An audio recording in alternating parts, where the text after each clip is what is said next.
Is your bathroom looking old and worn out? Want to update it, but you don't know where to start? Then let BCI Bath and Shower show you how to turn that old bath into an aisle of beauty and functionality. Our residential bathroom solutions provide the best value on the market, and our customer service is second to none. Our cost-effective BCI Bath and Shower family of products has what you need. Remodeling our bathroom was a big decision for us. They didn't make a mess out of our house at all. And at the end of the day, we had a beautiful new bathroom. And it was a great experience the whole way through. We have the best monthly payment programs in the industry, with payments as low as $68 per month or no interest, no payments for 18 months. That's right. Get the bathroom of your dreams now and pay for it in 2021. Call 1-800-462-5722 for a free no-obligation price quote. That's 1-800-462-5722. When you want quality bathroom products at a great price, it's got to be BCI Bath and Shower. That's 1-800-462-5722.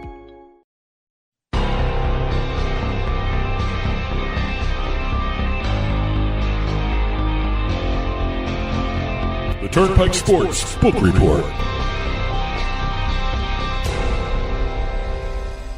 The Turnpike Sports Book Report is brought to you by BorgataSports.com. Your favorite casinos now, your favorite sports book available anywhere in New Jersey, BorgataSports.com. Sign up at BorgataSports.com using our promo code PIKE, that's P-I-K-E, and you get a risk-free bet up to $300 and 20 bonus dollars at BorgataCasino.com. Must be 21 years or older and in New Jersey to place a bet. Terms and conditions apply. Gambling problem? Call 1-800-GAMBLER. All right, in this week's book report, we got national numbers to talk about. We got some state records and state numbers to talk about. Got a bunch of deals, 2 20-year access deals, and also a very interesting deal with a hockey team that was pulled or canceled almost as soon as it was announced. I know what you're talking about. So we'll talk about the Knights in a little bit. Let's start with the revenue numbers and handle numbers for January. January seemed to be a really good month for a lot of states. Yeah, no, it was. A lot of records being set, whether it's a handle record or a revenue record or a tax record. You gotta love playoff football. Well, that's all I'm going to say. That's my opinion, and without looking too deeply into the numbers, but playoff football is always a good draw. I think it's everything. It's not just playoff football, but it's well in the East. You have the winter months, and it was a terrible. You still have hockey. You still have snow. Everyone's staying inside. You have the pandemic. Not a lot of places to go. The one thing I think did help a lot of the betting was the extra playoff game in the NFL. Oh yeah, they had the 2 extra ones. I think it was 3-3 on Wild Card Weekend. Sure, yeah. So they did have a lot of extra stuff, but Nevada came in with an interesting number. They fell just short of a handle record, $646.6 million and change. That's second all time, up almost 10% from the previous month in December. January of 2020, they were about 29% above that. So year over year, they did well. Month over month, they did well. The revenue was 160% from year over year, January 20 to January 2021. It's $52.3 million. It's interesting because it's the fourth time their handle and the fourth time their revenue both hit a certain plateau. Fourth time the handle went over $600 million. Fourth time the revenue hit the $50 million mark as well. Remember when everyone was worried, especially Nevada was worried, that other states will get sports betting, the numbers will go down for them? I mean, I think it's just getting stronger in Nevada. I think the competition's helping. Yeah, maybe. You got to remember, one of the reasons why New Jersey got sports betting was certainly to make money, but their number one reason was to stop losing money to Vegas. And I don't know. The numbers in Vegas haven't been suffering. Let me just say it that way. So I'm not sure if it's from out of town people or what that is. But New Jersey's doing amazing, and I guess they did stop losing money to Nevada. I guess that everyone agrees on that one. I think New Jersey is taking over as the top spot right now.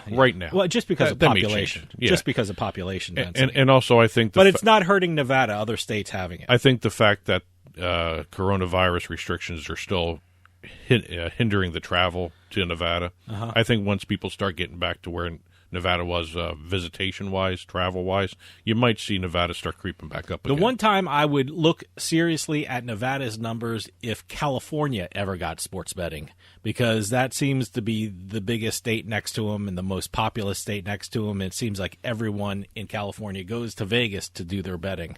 So if California ever got sports betting, I'm very curious to see how Nevada would do. Well, I think Colorado is also a threat to Nevada, too. Sure, but it's no California. No, it's no California, but there's no telling when California is going. Yeah, I think New York that could be off in the future. New York somewhere. is going to get sports betting before California, I think. Which is a concern for New Jersey. Exactly. They'll lose New 20%. Jersey's concerned about New York the same way Nevada should be concerned about California in the future. Well, I just wonder if New Jersey really is going to lose that 20% of New Yorkers, because I think you got a lot of fans of that Meadowlands complex there. It's a fun place to go. I mean, unless New York City gets an actual sports book inside of the New York State line, I think FanDuel and PointsBet, who own the Meadowlands, who does the Meadowlands sports books, are going to do just fine. I'm curious to see how the Hamptons casino might impact a lot of things, too. I mean, it was just announced. I don't know when it's going to be actually opened. Yeah. But that might actually impact a lot of the Long Islanders going to the Meadowlands. Sure. Because I know that's a Jets area, and a lot of Long Islanders go to the Meadowlands. Even if they can't get in, they go to some of the bars around there. Yeah, and all that's that a couple stuff. years away, so that Yeah. should be interesting to watch. And they're not going to have sports betting. Not right now, anyway. And like I said, New York hasn't even passed anything for sports betting. But Colorado... For online sports betting. Sports betting. Well, even in the eastern part of the state. Yeah. I mean, they have sports betting, but You want to travel 6 hours. far upstate New York. Yeah. You got to travel 6 hours just to place a bet. Yeah. Legally, anyway. Otherwise, you go to New Jersey, which Yep. makes more sense anyway right now. Colorado, let's talk about that for a second. $326.9 million handle in January. That is a strong showing for that state. It's not as big as it has been in the past, but it is a record, in terms of West Coast style sports books. So they have a handle record. They have a handle record of $326.9 million. They also brought in a, $23.14 million revenue, which is a record. Is that gross or? That's gross, and then a net revenue record of $11.73 million. It's interesting to see Colorado because it's almost like a mirror image of what New Jersey is. Yeah. To a certain extent. I think the mobile sports betting is more what people want out there, more so than New Jersey. I think a lot of the snow in Colorado may hinder travel to some of the casinos. But a lot of fans of table tennis too, so that helps too. 98. I'm halfway joking, by the way, but table tennis is doing great in Colorado. 98% was done online. Well, that makes sense. Yeah. That still has to do with COVID. Well, COVID and also winter in Colorado. A lot of so, snow, like I said. I was in Colorado once in October, and it snowed. Colorado went over $1.5 billion in their 9 months of existence. That's one of the quickest to that mark. That's fast. That's very fast. Looking around the country here, Tennessee had a record revenue, $21.8 million. That's the operator revenue, brought in about $4.3 million in state taxes. They had a handle of $211 million in January. That's up 16% from December. We don't talk about this state a lot, but they set records in January. Arkansas. Oh, wow. Okay. I know I'm skipping around the country Okay, here a little bit. Let's give them a little press. What did Arkansas do? $7.1 million in handle. And that's a record. That's a record All for right. the state. Congratulations, Arkansas. Also, a revenue record of $1.39 million. That's up 32% from December and almost 450% from January of last year. Okay. That's a crazy number. We don't talk too much about Arkansas too much. Well, and, it's one of those things where we probably should keep an eye on that. And hey, they set a record. Congratulations, Arkansas. New Hampshire also set a record All right. for handle of $59.8 million in January. Right now, is it all DraftKings up there? That's the mobile stuff, That's just the mobile. That's all DraftKings. $49.4 million handle of mobile. Retail handle of $10.4 million. It's the first time the retail sports betting cleared $10 million. So that's an unusual That's stat very from there. interesting. In January in New Hampshire, they get a lot of snow, so people are braving the elements and going out and placing their bets. Good for them. And it's their fourth straight month of $4 million or more in revenue. So they're getting a really solid sports betting industry in New Hampshire. Well, they have absolutely no competition up there. No, that's true. Let's be honest. They have Rhode Island, but Massachusetts is the state between Rhode Island and New Hampshire. So, but that's the only state in the northern part of New England. If you're talking New England, I'm curious to see when and if Connecticut comes into play. They have the facilities. I would think this year. I can't believe it won't be this year. Well, DraftKings already has to deal with one of the casinos there in Connecticut. They have two big casinos. They have Foxwoods. And they're still talking about a third one, too. Yeah. I mean, the two tribes coming together to get a third one. Well, my point is they can quickly jump into sports betting, both mobile and like retail. I said, DraftKings already has an access deal. Yep. So, and Vermont may come into play, too, because Vermont has really nothing except a lottery. See, we were talking about, New York is a worry for New Jersey, and California might be a worry for Nevada later on. Vermont will be a worry for New Hampshire because they're right next to each other, and they're right in bordering on Massachusetts, both of them. And I think New Hampshire's worry will be Massachusetts more so than Vermont. Yeah. Well, Vermont population problem isn't as much of a problem for New Hampshire. And New Hampshire also has casinos and poker rooms, charity stuff, but poker rooms, you have casinos. But the thing is, Massachusetts is probably farther down the road for sports betting than Vermont is. I would think Vermont might go quicker with sports betting than Massachusetts. Well, if you think also about it, if Vermont ever launches... I could be wrong, but it feels like Vermont Massachusetts is nowhere near. No, 14 bills in their legislation. They're nowhere near. They got to do some really good editing on those When the bills. state starts thinking about forming a commission to study sports betting, sports betting is well down the road. Yeah. So, but I think really, if you think about it, where New Hampshire is, if Vermont actually does get sports betting relatively soon, relatively within the year, maybe, I think New Hampshire redoubles its marketing efforts in Massachusetts, Maine, and Connecticut, even Rhode Island. Sure. To try and get some of the customer base from those other states, because I just don't see Vermont. Massachusetts isn't a problem for New Hampshire, ever. I don't think it ever will Actually, be. you know what? The governor of New Hampshire, Governor Sununu, always takes a jab at Massachusetts, saying, we love your money, so come up and gamble in New Hampshire.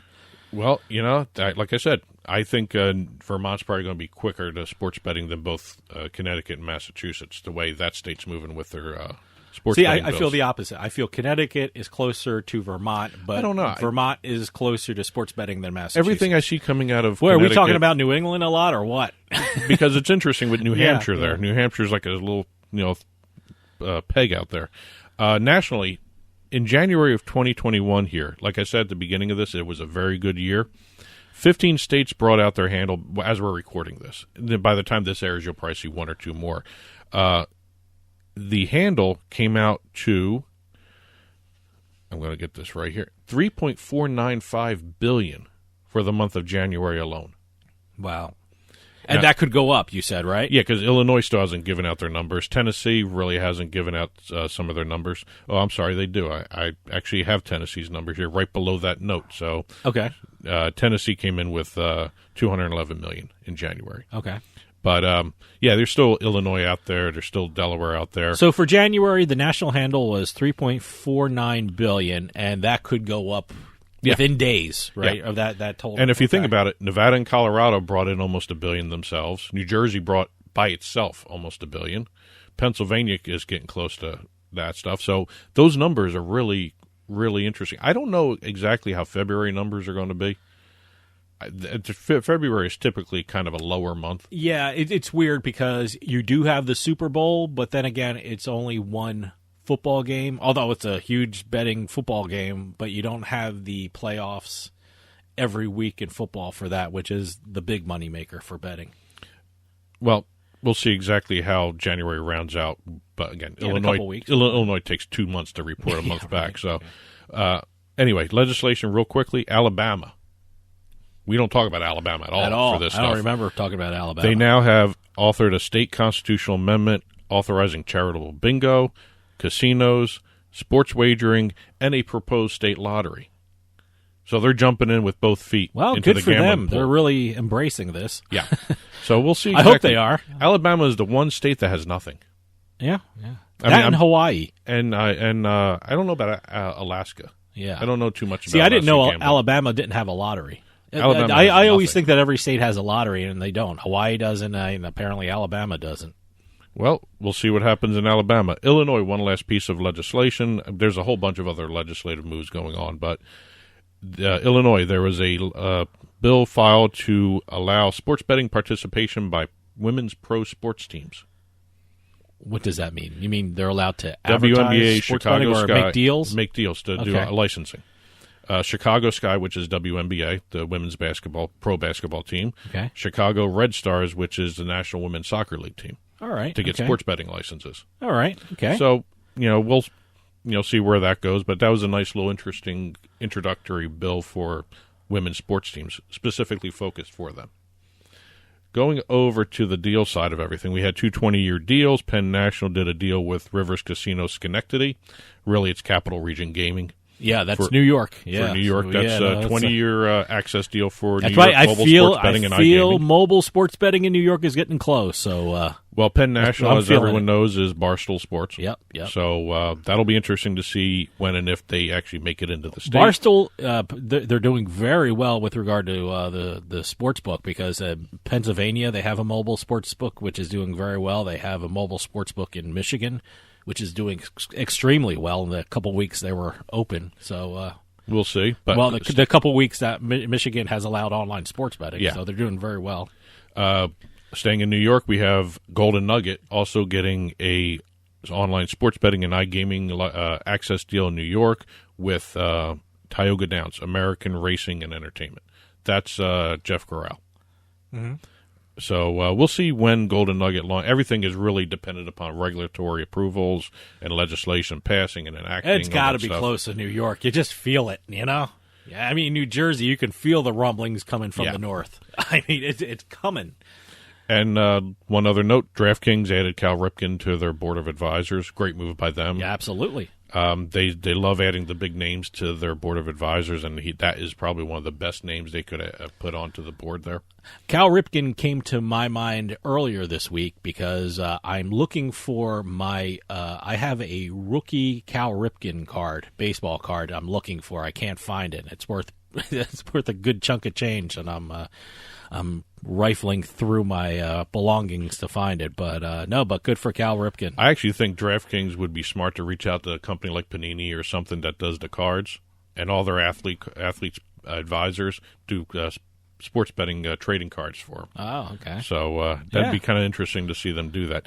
Last but not least, we have this crazy deal between Vegas Golden Knights and UpickTrade. Everyone trashed the deal. That was just weird. That was weird from the beginning. I said, why are they doing that? And I'm not sure what their whole rationale was. And, and I guess a lot of other people thought it too. And more importantly, the Golden Knights rethought it as well. Well, I guess Upick is not a sports book, which would make this deal a little bit more kosher for everybody.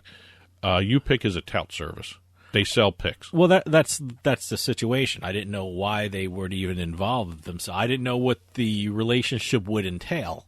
Well, according to Upick, and this was the big thorn in the sports betting industry side. You got to look at it both sports betting industry wise and general public side here. Yeah. Sports betting industry works so hard to deal with integrity of the game. Sure. Unusual betting situations where they police all that stuff. Upick has when they made this deal, they asked Upick was asked about access, what they were getting from the Knights in this besides advertising. Yeah. And Upick has come out and said that they never did ask for and didn't expect injury reports, advanced injury reports, advanced lineups, that sort of stuff. And again, everyone was really concerned about whether or not they were getting that information. That old argument from sports betting, why was the injury report released so early so the bookies can put the lines together? Well, look, I mean, as in other professions, you're not looking for impropriety. The problem is the appearance of impropriety. Yeah. You want to make sure that everything is up and up, but also you want to show and make people feel that everything is on the up and up. Well, and maybe this kind of, I'm sure it could have been on the up and up. I'm sure they weren't expecting access information for sensitive material for their betting information. But the problem is a lot of people would be thinking that. And if people are starting to think that, even though if it's not true, that hurts the industry. Well, I have to look at it. Did I go a long way for that one? No, that was the right way to phrase it. I think you got to look at it in two ways. From the sports betting industry side, that's the argument they used. And Vegas probably was not expecting that backlash. I still don't know why they did it. I don't understand it either. I don't get the whole. I'd love to be in that meeting, say, with someone presenting that and say, "Hey, this would be a good idea." But if you look at it from a business standpoint, not from the sports betting industry side, but the business standpoint, and since I handle all the advertising chores for running the shows, I have to look at it as this was a sponsorship deal. It's not an endorsement. It's just money coming in. It's an advertising deal. In their eyes, it was just another sports betting entity that they were doing a deal with that ran along those lines. Mm-hmm. That may have been the thinking in the front office, in the advertising marketing offices, divisions of Vegas Golden Knights. That may be the only way that you can look at it, that deal made sense. Yeah. I mean, if you look at it from the business side, it makes sense because they got money coming in. They're giving value for the advertising money. It was just a straight deal as a sponsorship. But the weird thing, it's the way it came out in the news is the Golden Knights did a deal with UPick. Yeah. The headlines started having bells and whistles rung. Exactly.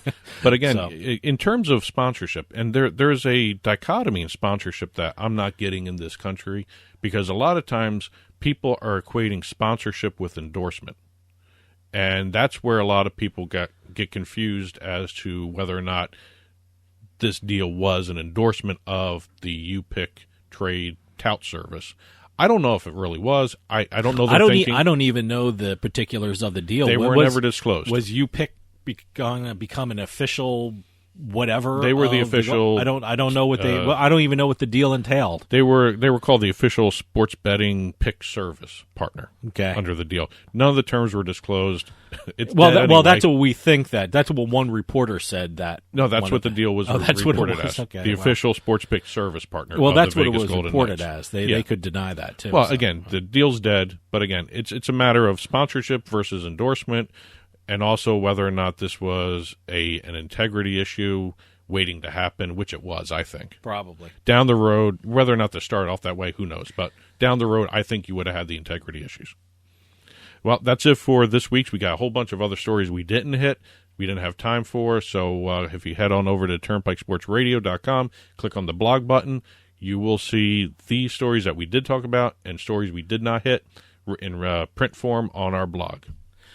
And that'll do it for us. Hey, stay safe out there if you're visiting one of the newly opened casinos or sportsbooks. We'll talk to you next time on the Turnpike.